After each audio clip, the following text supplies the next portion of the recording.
Ashamaa dhaggeeffattootaa fi kabajamtoota keenya odeeffannoo wayitaawaa guyyaa har'aatiin hanga xumura qophii keenyaatti akka nu waliin taatan kabajaan isin gaafanna. Gareen shanii bosonatti fi aarsaa kaffaluu malee injifannoo dhabuun abbaa seenaa hedduu rifachiiseera. Abbaa seenaa ergama fudhatee hojiitti hiikuu dadhabee jiraachuu keessoo garichaa saaxilamee jira. Kanarraa kan ka'e jaal abbaa seenaa injifannoo irraa fagaachuun abdii isa kutachiiseera. Gareen shanii kutaalee garaagaraa gandummaa wal qoodanii jiran tarkaanfiin nuti jabaate kun wal dhabdee keenyas jechaa jiru. Yeroo ammaa opereeshinii raayyaan ittisaa fudhataa jiru daraan itti cimaa dhufeera. Kun immoo injifannoo raayyaan argachaa jiru daraan kan jabeessuu fi uummata nagaa argachiisuuf kan hojjetamaa jirudha. Jaal abbaa seenaa abdii kutannaa cimtuu keessa taa'ee jecha gorsa fakkaatuun marroon furmaata biraan yoo as ba'ee malee amma garee kanaaf dhumateera jechuun dubbateera. Odeeffannoo wal fakkaatuun jaal booreenis ilaalchi gandummaa kun abdii nu kutachiiseera jechuun dubbatee jira. Ilaalchi gandummaa kun abdii nu kutachiiseera jechuun dubbateera.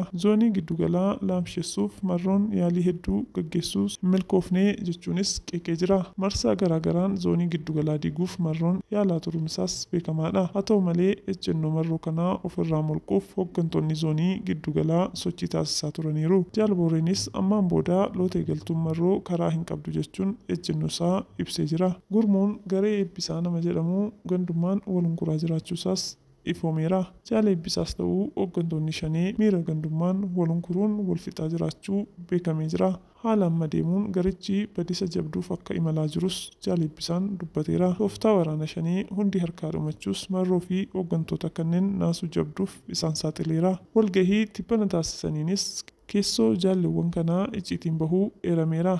Egaa odeeffannoo har'aaf qabnu asumaan gulumnaa yeroo dansaa qabaadhaa. Galatooma.